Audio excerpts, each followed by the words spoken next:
Salut, c'est Chi. Comme je vous ai promis, je reviens avec une vidéo sur Telltale Games et pourquoi ils ont fermé. Alors, on commence l'intro et je vous expliquerai tout de suite.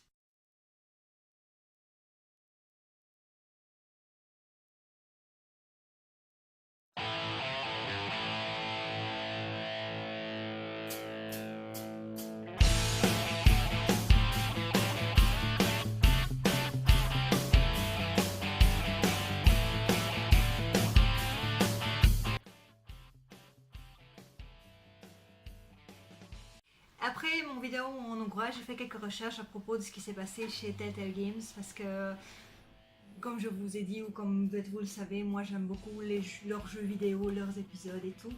Et donc j'ai fait un petit recherche, je me suis écrit quelques petits papiers pour vous expliquer un peu ce qui s'est passé. Donc commençons par le commencement. Telltale Games a débuté en 2004 après que trois coopérateurs de LucasArts, ou plutôt dire trois personnels de LucasArts. Donc Kevin Burner, Dan Connors et Troy Moulander ont quitté le studio de LucasArts, parce qu'ils voulaient faire un projet qui s'appelait Sam & Max Freelance Police, mais qui a été annulé. Donc eux, ils ont dit que voilà, ils vont faire un nouveau studio qui est devenu Telltale Games. Et au début, c'était des petits jeux comme par exemple leur premier jeu était un Texas Hold'em. Et ça marchait avec leur propre engin, leur propre moteur, donc le Telltale Tool. Ce qui faisait partir tous leurs jeux jusqu'à aujourd'hui. Donc ils n'ont jamais changé. C'était que maintenant qu'ils voulaient changer pour Unity, mais finalement, malheureusement, ça n'a pu être fait. Donc, comme j'ai dit, le premier jeu c'était Texas Hold'em, et après ils ont eu quelques titres comme Bone Out from Boneville, j'ai jamais entendu parler. Et après Ubisoft leur a donné un petit, comment dire, bon, je cherche un peu les mots en français parce que j'ai lu en anglais, en hongrois les articles, et en français aussi quelques-unes, mais pas beaucoup. Franchement, peut-être que j'ai pas regardé sur les bons sites, mais j'avais pas vraiment beaucoup d'informations. Donc, Ubisoft leur a donné la possibilité de créer des jeux vidéo basés sur CSI, la série très populaire des investigateurs de tuerie. Bon. Et de base, Telltale Games pensait souvent à des jeux aventures, mais dans des épisodes. Et là, quand ils ont commencé CSI, ils ont vraiment eu la possibilité de faire plusieurs parties d'un seul jeu. Donc ils voyaient l'avenir dans ces sortes de jeux vidéo là. Après, ils ont demandé à LucasArts pour leur vendre le projet qu'ils ont commencé en 2004, enfin pour le projet pourquoi ils ont quitté LucasArts. Mais ils ont dit non. Alors, ils ont été chez Steve Purcell. Désolée pour les noms, j'ai lu beaucoup, mais je connais pas vraiment ces jeux. Et finalement, ils ont eu l'accord pour faire un nouveau épisode pour Sam & Max. Donc c'était Sam & Max Season 1. Et c'est à partir de là que Telltale Games a vraiment commencé à bouger leur chariot. Après, ils ont plusieurs épisodes de CSI, comme je vous ai dit. Et plusieurs jeux et plusieurs idées. En même temps, Telltale Games a toujours été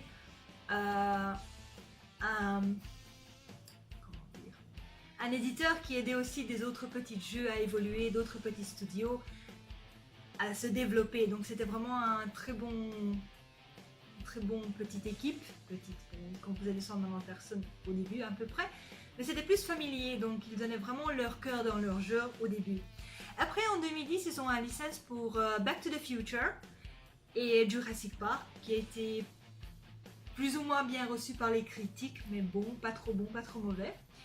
Mais, comme vous le savez peut-être déjà, le vrai boom, c'était The Walking Dead, évidemment, en 2012.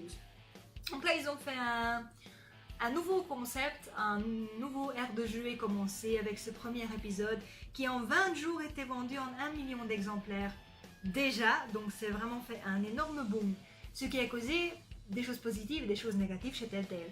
Donc les choses positives étaient évidemment l'argent commençait à venir dans le studio, donc ils ont plus de possibilités, ils ont plus de liberté pour développer d'autres jeux, mais il y avait aussi beaucoup de points négatifs. Par exemple, ils ont commencé à lancer des jeux vite fait, sans arrêt. Donc il y avait The Wolf Among Us, Tales from Borderlands, Game of Thrones, Minecraft, Batman, etc., etc. Et chaque fois c'était des jeux épisodiques. Et je vous parlerai après pourquoi ils n'ont pas vraiment changé les concepts. Mais tout autant, comme les jeux commençaient à se développer, les fans de séries les ont suivis, même si c'était un peu difficile parfois de savoir qu'est-ce qui sort après quoi ou comment ça marche. Les jeux enchaînaient et la studio avançait super bien. Donc comme je vous ai dit, en 2014, ils ont opéré avec un peu plus de 190 personnels, plus des personnes extérieures qui ont fait des visual concepts et des imageries, hein, voilà, comme ça des imageries. Mais après le grand boom de Walking Dead, ils ont commencé à vite développer. Donc ils ont engagé plus ou moins 300 ou 400 nouveaux personnes. Donc l'équipe qui était plus familiale, qui était vraiment en bonne entente, tout le monde avec tout le monde et qui suivait bien ses projets, est devenue soudainement une usine de jeux, malheureusement.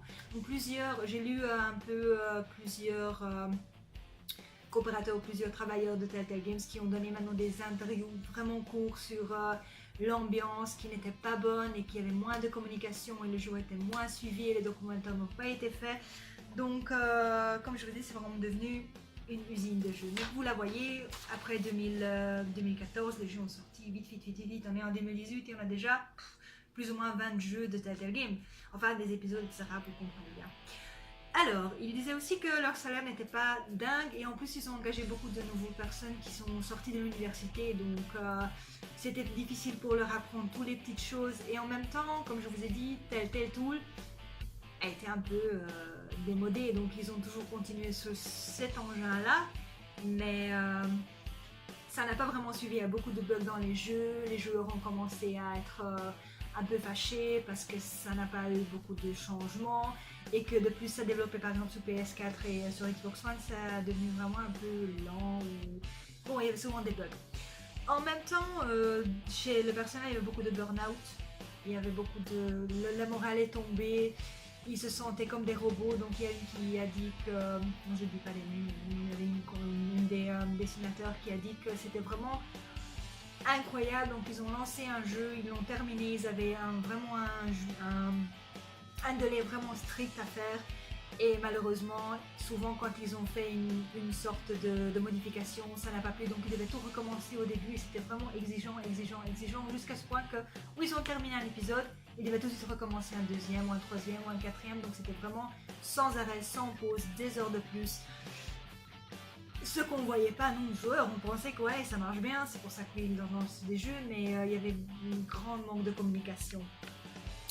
Donc, comme je dis, il y avait beaucoup de bugs aussi. Qu'est-ce que j'ai marqué pour moi? Voilà. Donc, en 2017, Pete Hawley est devenu, qui était l'ancien chef de Zynga, est devenu leur boss à eux.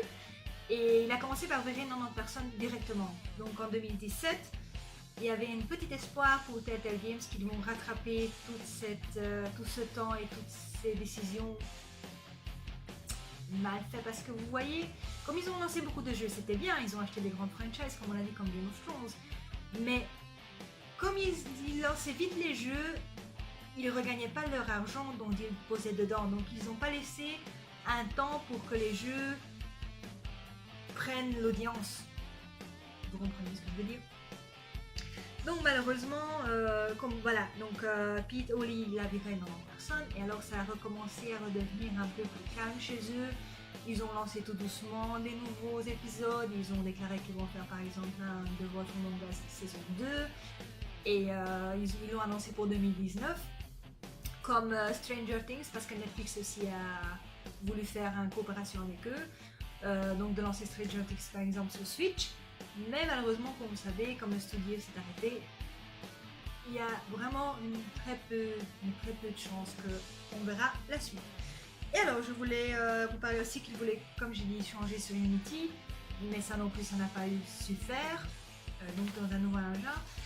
Et où j'en veux en venir, c'est que la plupart des gens pensent que la personne qui était vraiment en faute, c'était Kevin Burner, parce qu'en fait, il est devenu... il était dans les 3 personnes qui ont fait Telltale Games et il est devenu, soi-disant, leur chef. Et le problème c'était que après le succès de Walking Dead, il est devenu un peu jaloux que c'est pas lui qui était vraiment dans les journaux, comment dire, dans le réflecteur des fans, mais vraiment les concepteurs, donc j'ai oublié de noter le nom, mais bon, deux personnes qui ont vraiment conçu l'art et le mécanisme de The Walking Dead, et après ce qu'ils ont utilisé pour leur jeu, donc ces choix épisodiques et tout. Et plusieurs personnes disaient qu'il était vraiment, donc Kevin Dornan était vraiment quelqu'un de très, je ne veux dire pas méchant, mais très exigeant, mais pas dans le bon côté. Donc pas être exigeant à faire mieux, mais exigeant à leur face, à lui. Donc par exemple, il a voulu que rien ne change, donc ils ont gardé vraiment les concepts. Il disait même comment doivent être les murs dans les jeux. Donc vraiment, il a ligoté les mains de son personnel. Ouais, il a ligoté les mains de ses personnels. Alors souvent il demandait des changements dans les jeux que les développeurs ont fait, et puis après il les revenait parce que ça lui plaisait pas. Et plusieurs travailleurs pensaient que les jeux se font pas pour les fans, mais vraiment comme si ça se faisait pour lui. Donc comme s'il pensait que tout ce qui va plaire à lui va plaire à tout le monde. Et finalement, il a fait beaucoup de mauvaises décisions par rapport à leur budget, par rapport à leur argent. Et c'est là où tout a commencé à déconner un peu. Donc après son départ, il disait que ça allait mieux, que les gens se sentaient plus à l'aise. Donc après son départ, c'est vraiment quand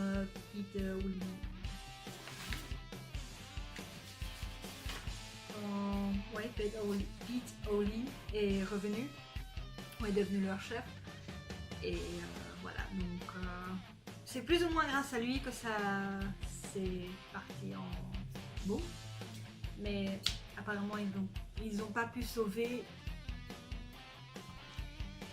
ce qui était de Telltale Games, donc ça me rend vraiment triste, comme je vous ai dit. Enfin, en ouvrage, j'ai fait une petite vidéo pour vous dire comment je suis très triste pour ça. Et voilà les causes. Donc finalement c'était à cause d'un chef qui voulait faire plus de l'argent que diriger son équipe. C'était le moteur qui ne marchait pas trop bien sur le nouveau jeu. C'était vraiment que un concepteur, enfin un groupe familial est devenu comme une usine. Et toutes ces choses ont causé que voilà, finalement Telltale Games ferma ses portes.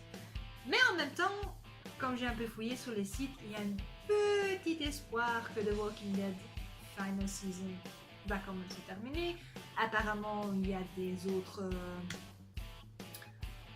producteurs de jeux vidéo qui veulent acheter, mais ça c'est encore dans le futur. Donc voilà, c'était un tout petit vidéo, sur les causes de chute de Telltale Games. Si vous êtes aussi triste que moi, faites-nous le savoir, laissez un commentaire. C'est trop grave. N'oubliez pas de vous abonner et bien sûr laissez-nous un petit commentaire parce qu'on est vraiment curieux de ce que vous pensez. À propos de ça, moi ça me rend trop triste, franchement, j'ai trop attendu de Wolf Among Us Season 2 et ça m'a pris comme un coup de foudre que c'est fini, voilà, c'est comme ça s'est évaporisé. Croisons les doigts qu'ils vont quand même terminer quelques-unes de leurs jeux ou bien qu'ils vont revendre le franchise, mais je ne crois pas. En tout cas, à la prochaine!